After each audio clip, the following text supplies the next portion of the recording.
ਅਸੀਂ ਤੁਹਾਡੇ ਘਰ ਨਹੀਂ ਉੱਥੇ ਜਾ ਸਕਦੇ ਹਾਂ ਜਾਂ ਕੋਈ ਮਤਲਬ ਪ੍ਰਸ਼ਾਦ ਲੈ ਸਕਦੇ ਹਾਂ?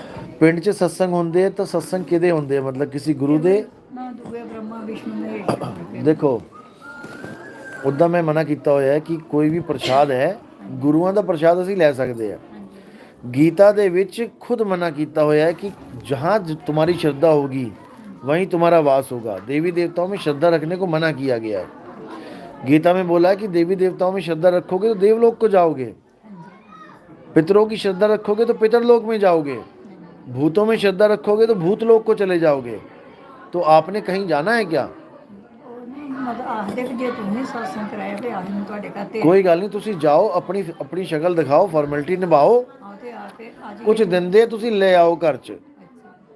ਜੇ ਕਿਸੇ ਨੇ ਤੁਹਾਨੂੰ, ਤੁਸੀਂ 12ਵੀਂ 'ਚ ਹੋ, ਕਿਸੇ ਨੇ ਤੁਹਾਨੂੰ ਤੀਜੀ ਕਲਾਸ ਭੇਂਟ ਕਰ ਦਿੱਤੀ ਕੋਈ ਕਿਤਾਬ ਕਿ ਜੀ ਇਹ ਕਿਤਾਬ ਬਹੁਤ ਵਧੀਆ ਲੇਕਿਨ ਤੀਜੀ ਕਲਾਸ ਦੀ ਹੈ, ਤਾਂ ਉਹਨੂੰ ਜਾ ਕੇ ਤੀਜੀ ਵਾਲੀ ਨੂੰ ਫੜਾ ਦਿਓ, ਲੈ ਆਓ ਉੱਥੋਂ ਪ੍ਰਸ਼ਾਦ ਲੈ ਆਓ ਔਰ ਆਪਣੇ ਘਰ 'ਚ ਜਿਨ੍ਹਾਂ ਨੇ ਨਾਮ ਨਹੀਂ ਲਿਆ ਉਹਨਾਂ ਨੂੰ ਵੰਡ ਦਿਓ। ਤੁਹਾਡਾ ਰਿਸ਼ਤਾ ਵੀ ਬਰਾਬਰ ਹੋ ਗਿਆ, ਤੁਹਾਡਾ ਕੰਮ ਵੀ ਨਿਕਲ ਗਿਆ। ठीक है।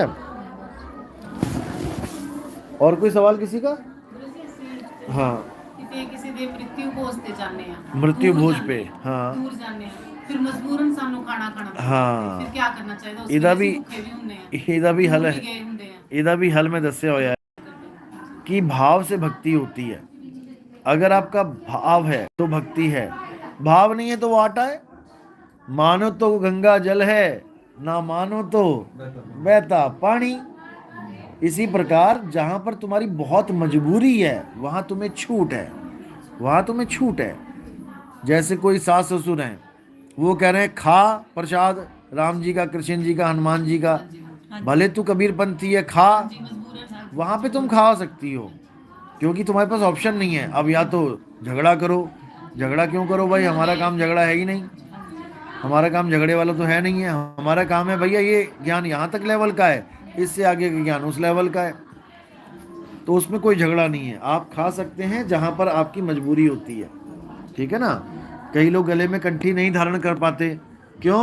उनके घर वाले कहते हैं कंठी नहीं पहननी है, अब हमारे इधर तो ऐसे होता है, मेरे साथ भी ऐसे तो आप उस कंठी को अपने पर्स में रख सकते हो क्योंकि कंठी नहीं तो भक्ति नहीं, ऐसा नहीं है।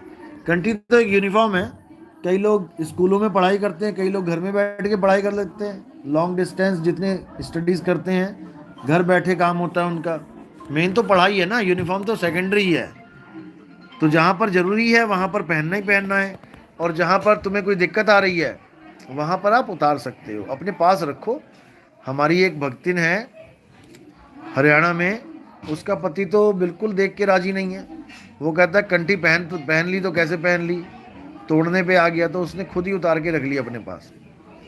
तो उसको अलाउ है भाई, लठ बजाने से अच्छा, झगड़ा करने से अच्छा है, ठीक है धागा ही पहन रखा है ना, उतार के रख लिया अपना, कोई बात नहीं। भक्ति करो, परमात्मा धागे नहीं देख रहा, परमात्मा भक्ति देखता है। धागे तो गुरु देख रहा है कि ये मेरा स्टूडेंट है कि नहीं है। जिस बंदे ने पढ़ाई बनाई है उसको इससे कोई मतलब नहीं है कि ये हरी वर्दी पहन के पढ़ रहा है कि नीली वर्दी की, पीली वर्दी की, गुलाबी वर्दी। वो तो स्कूल वाले देख रहे हैं, केवल टीचर देख रहा है, प्रिंसिपल देख रहा है, वो भी पहचान के लिए कि मेरे स्कूल का बच्चा है कि किसी और का। पढ़ वही सिलेबस रहे हैं, सीबीएसई के जितने भी स्कूल हैं सबकी एक ही पढ़ाई है, यूपी बोर्ड के जितने भी स्कूल हैं सबकी एक ही पढ़ाई है, लेकिन वर्दियाँ अलग अलग हो जाती हैं, तो उसमें क्या हो गया। तो इस चक्कर में भी नहीं पढ़ना है, भाव से भक्ति है। और कोई सवाल? एक सवाल और था कि जो पूछ रहे थे कि पितरों की हम श्राद्ध कर सकते हैं कि नहीं कर सकते हैं। पितरों का श्राद्ध हमारे यहाँ मना है बिल्कुल। पहली बात तो कोई श्राद्ध किसी तक नहीं पहुँचता, ये सब फालतू की बातें हैं कि तुमने यहाँ पे लड्डू बादाम बेसन डाला और वहाँ पर वो उनके लोक में कुछ और बन के पहुँच जाएगा, ऐसा नहीं होता। जैसे हम पैसा भेजते हैं, अमेरिका भेजते हैं या कहीं और भेजते हैं, तो वहाँ पर जब हम पैसा भेजते हैं तो हम अपने इंडिया की ही करेंसी देंगे पहले तो, यानी हमारे इंडियन रुपी ही जाएंगे हमारे जेब से। उसके बाद जो भी देश में हम भेजेंगे फिर वहाँ पर कन्वर्ट होके उस देश की करेंसी हमारे रिश्तेदार तक, हमारे भाई तक पहुँच जाएगी। लेकिन हमारी जेब के पैसे तो गायब होंगे ना, हमारे पैसे हमारे पास थोड़ी नहीं पड़े रहेंगे। अगर पितरों के पास कोई चीज़ पहुंचती है तो हमारे लड्डू पेड़े गायब होने चाहिए, पहले थाली खाली होनी चाहिए। अगर थाली खाली हो गई तो समझ जाओ कि अब पितरलोक में जो भी डिश वो चाहते होंगे वहां तक पहुंच जाएगी।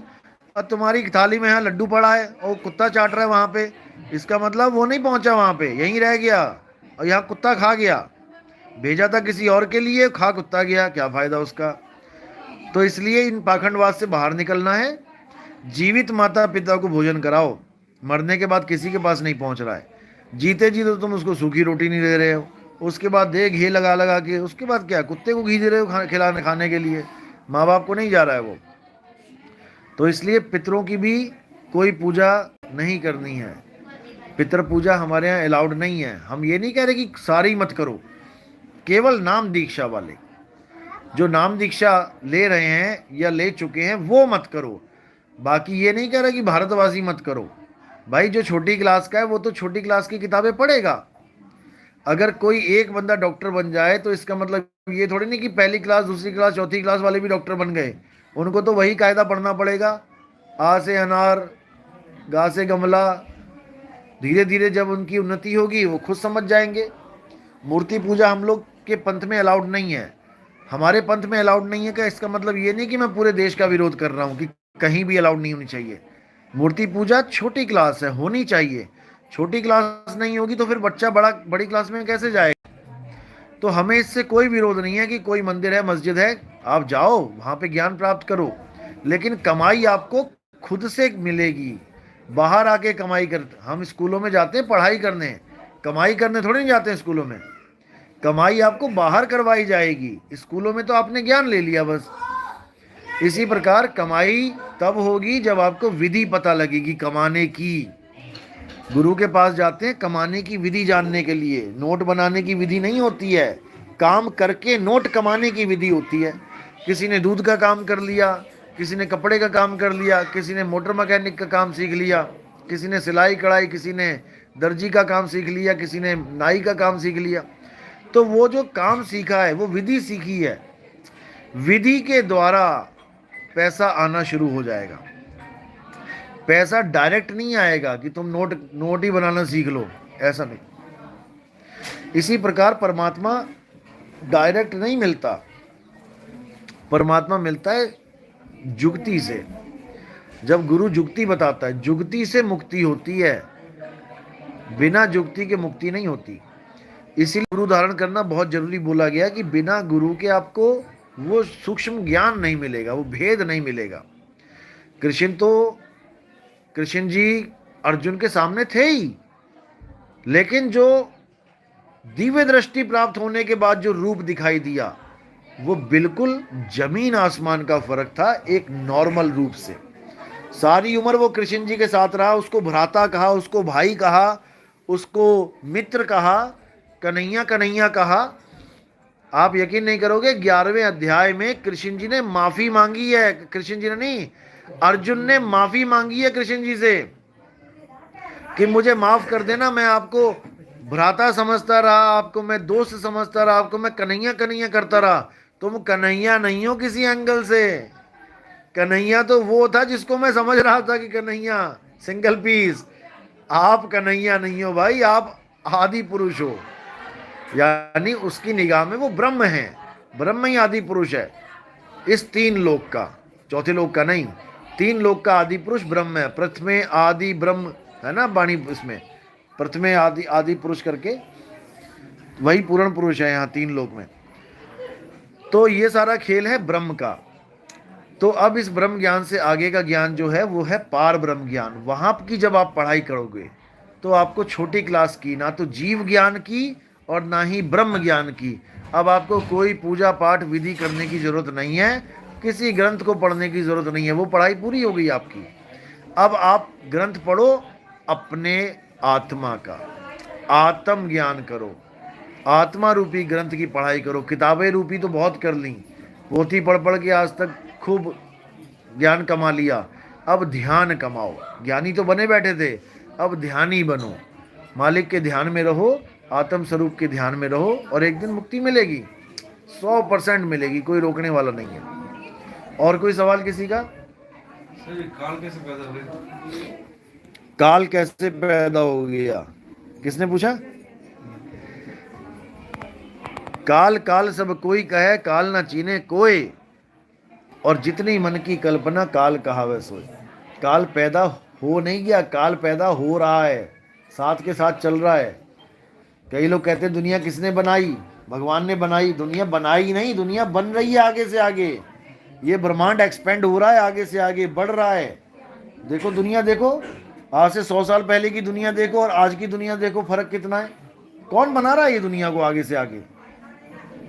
भगवान ने जो चीज बनाई वो अटल थी, वो बदलनी नहीं चाहिए थी, लेकिन ये बदल रही है।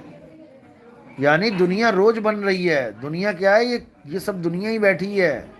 ये जो पिंडे सो ब्रह्मंडे जिन खोजा तिन पाया, जो हमारी कल्पना है वही काल है।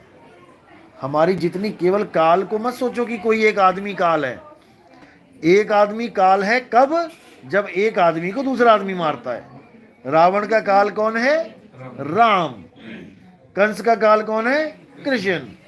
एक रूप में देखोगे तब वो एक काल दिखाई देगा, लेकिन काल सब कुछ काल ही काल है। आत्मा को छोड़ के सब कुछ काल और माया ही है। माया इसलिए बोल दिया क्योंकि वो बदल जाती है। तो काल और माया का भी रूप एक ही है। काल और माया एक ही रूप है, बस हमने नाम बदल दिया कि वो काल है, वो माया। असल में चीज क्या है कि समय में हर चीज बदल जाती है। समय के अधीन हर चीज बदल जाती है, तो समय बना दिया काल, और जो बदल रही है वो माया। बस इतना ही खेल है। काल और माया को एक आदमी और औरत करके मत जानो। केवल माया भी प्रकृति है। हवा, पानी, धरती, आकाश, ये सब माया ही है, जड़ माया है। ऐसे ही काल भी है। काल को बनाने वाला कौन है? सुरता ने काल को बनाया है। सूरत कौन है? अक्षर पुरुष ही सूरत है। सूरत काल को बनाती है। सपने में इतने बड़े बड़े महल बन जाते हैं, दुकानें बन जाती हैं, मकान बन जाते हैं। आप लोग रोड का काम करते हो, सपने में भी कितनी बार रोड बना दी होगी आपने, कितनी बार बनाई होगी रोड। वो कौन बना रहा है? सुरता बनाती है, कल्पना करती है और कल्पना में ही खेलती है। कल्पना में ऐसी रम जाती है कि वो कल्पना ही सत्य लगने लग जाती है। सपने में खूब डांस भी किया होगा शादियों में लोगों की, तो ऐसे रमे, ऐसा डांस किया कि ये भी याद ना रहा है कि ये मेरी कल्पना है। और जितने देवी देवता ये काम करवा सकते हैं। सब कल्पना है, सब कल्पना। ये बॉडी में ही है, गुण रूप में तो बॉडी में ही है ये, और देही रूप में सब कल्पना। A to Z कल्पना, हर खेल कल्पना का। अगर तुम किसी देवी देवता को देखना चाहते हो, आज तक आपने नहीं देखा, मात्र 10 दिनों में देख सकते हो। केवल 10 दिन में जिसके दर्शन करना चाहो सपने में दर्शन देंगे वो। उसका एक जुक्ति होती है, जुक्ति गुरु बताता है। लेकिन चलो हमारा तो सिलेबस ही अलग है, मैं अब जुक्ति नहीं बताऊंगा। पता लगा तुम उसमें रम गए तो पता लगा काली माता के दर्शन कर रहे हो जाके वहां पे। मतलब जो लोग भगवानों को प्रेम कर रहे हैं, देवी देवताओं को, और उनको सपने में नहीं आ रहे वो, तो उसकी एक जुक्ति है। उनको रोज सपने में आएंगे वो, लेकिन तरीका होता है बुलाने का किसी को। वो तरीका भी इन अधूरे गुरुओं के पास नहीं है। ये तुम्हें केवल पत्थर की पूजा करवा सकते हैं देवी देवताओं के नाम पे, लेकिन कोई गुरु ये गारंटी नहीं ले सकता कि तुम्हें सपने में आके कोई राम जी, कोई हनुमान जी, कोई शंकर जी आशीर्वाद दे। वो कोई गारंटी नहीं लेगा। इसकी जुक्ति होती है। खैर वो जुक्ति तो यहाँ नहीं बता सकते। और कोई सवाल हो गए? चलो, है कोई सवाल? ठीक है, अब सेशन बंद करते हैं और आगे नाम दीक्षा का प्रोग्राम है, नाम दीक्षा करेंगे। साईं बंदगी सतनाम।